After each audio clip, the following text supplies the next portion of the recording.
Assalamualaikum warahmatullahi wabarakatuh.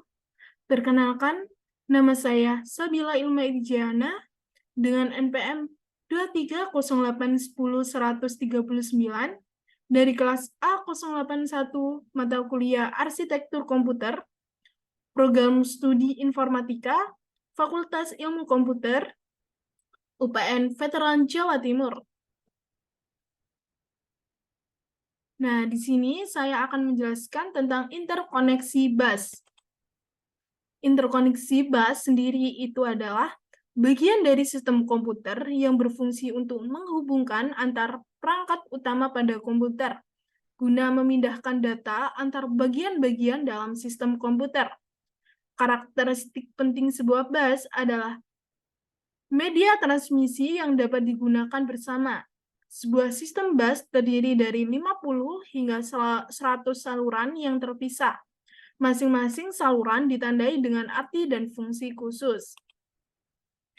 Nah, saluran bus sendiri itu ada 3. Yang pertama ada data bus, yang kedua ada address bus, yang ketiga ada control bus. Nah, bus data atau data bus merupakan jalur-jalur perpindahan data antar modul dalam sistem komputer, baik lebar maupun jumlah saluran menentukan kinerja sistem komputer.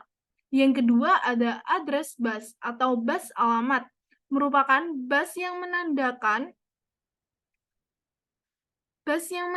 lokasi sumber dan tujuan pada proses transfer data.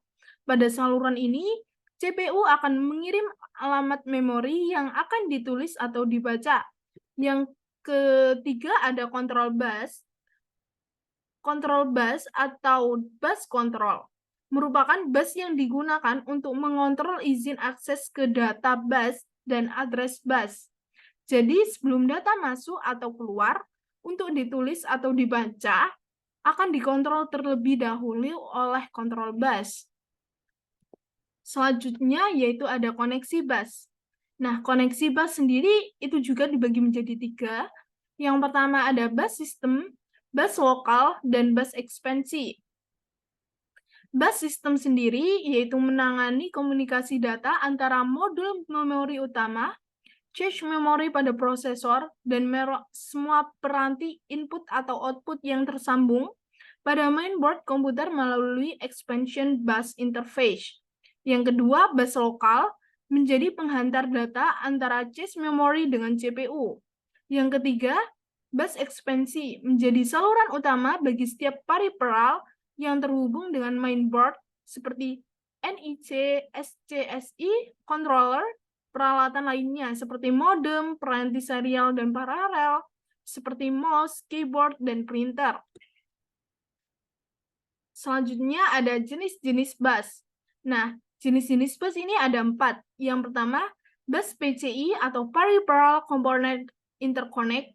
Yang kedua ada bus USB atau Universal Standard Bus. Yang ketiga ada SCSI, Small Computer System Interface. Yang keempat ada bus Firewire. Nah, bus PCI adalah bus yang tidak tergantung prosesor dan berfungsi sebagai bus main-gen atau bus peripheral. PCI memiliki kinerja tinggi untuk sistem input dan output berkecepatan tinggi, seperti video adapter, NIC, dice controller, sound card, dan lain-lain. Standar PCI adalah 64 saluran data pada kecepatan 33 MHz, laju transfer data yaitu 264 MB per detik atau setara dengan 2,112 Gbps. Yang kedua ada bus USB. Semua perangkat peripheral tidak efektif apabila dipasang pada bus kecepatan tinggi PCI. Sedangkan banyak peralatan yang memiliki kecepatan rendah seperti keyboard, mouse, dan printer. Sebagai solusinya, 7 vendor komputer seperti Compaq, DEC, IBM, Intel, Microsoft, NEC, dan Northern Telecom bersama-sama merancang bus untuk peralatan input dan output berkecepatan rendah. Nah, standar yang dihasilkan dinamakan Universal Standard Bus atau USB. Nah, Bus USB ini untuk bus yang berkecepatan rendah, sedangkan bus PCI untuk bus kecepatan tinggi. Yang ketiga ada SCSI atau Small Computer System Interface.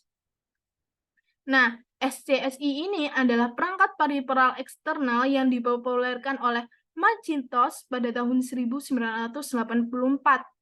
SCSI merupakan interface standar untuk drive CD-ROM, peralatan audio, hard disk, dan perangkat penyimpanan eksternal berukuran besar.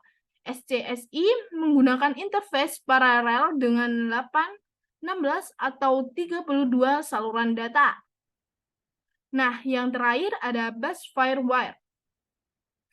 Semakin pesatnya kebutuhan bus, input dan output berkecepatan tinggi, dan semakin cepatnya prosesor saat ini untuk mencapai 1 GHz, maka perlu diimbangi dengan bus berkecepatan tinggi juga. Bus SCSI dan PCI tidak mencakupi kebutuhan saat ini, sehingga dikembangkan bus performa tinggi yang dikenal dengan bus firewire. Nah, selanjutnya yaitu ada bus pada komputer modern. Yang pertama yaitu bus prosesor. Bus prosesor disebut juga dengan FSB atau front side bus, merupakan bus kecepatan tinggi dalam sistem dan merupakan inti chipset dan motherboard. Yang kedua ada bus AGP atau Accelerated Graphic Part, merupakan bus 32 bit kecepatan tinggi dikhususkan untuk video atau graphic card. Yang ketiga ada bus PCI atau Peripheral Component Interconnect, merupakan bus 32 bit atau 64 bit yang dikembangkan oleh North Brick chipset ada dalam chipset North atau short bit oleh input atau output controller hub dalam chipset yang menggunakan arsitektur hub. Yang keempat ada bus ISA atau Industry Standard Architecture, merupakan bus 16 bit yang fungsinya hampir sama dengan bus PCI. Namun biasanya keberadaannya terdapat pada komputer pendahulu sebelum adanya bus PCI. Bus 32 bit merupakan varian dari ISA atau E adalah Asia, yaitu Extended ISA. Nah, selanjutnya yaitu jenis saluran bus. Jenis saluran bus itu ada dedicated bus dan multiplexed bus. Nah, apa sih itu dedicated bus? Dedicated bus itu tipe saluran bus yang hanya digunakan untuk menghantarkan data tertentu dalam setiap waktu. Kalau multiplexed bus yaitu mampu melewatkan paket data informasi, pengalamatan, dan kontrol data secara bersama-sama pada sebuah saluran yang sama. Nah, selanjutnya yaitu ada bus yang dilihat dari arbitasinya yang dijalankannya. Ada dua, seperti teknik arbitase tersentral multiplexed bus dan teknik arbitase terdistribusi. Nah, yang teknik arbitase tersentral itu metode dalam pengendalian setiap aktivitas penggunaan bus oleh modul-modul yang terhubung dengan komputer secara terpusat oleh pengendali bus. Kalau yang teknik arbitase terdistribusi ini, setiap modul yang tersambung dengan komputer memiliki hak dan wewenang yang sama dalam penggunaan bus tanpa adanya pengaturan terpusat. Nah, sekian penjelasan dari saya tentang interkoneksi bus. Mohon maaf bila terjadi salah bicara. Saya akhiri. Wassalamualaikum warahmatullahi wabarakatuh.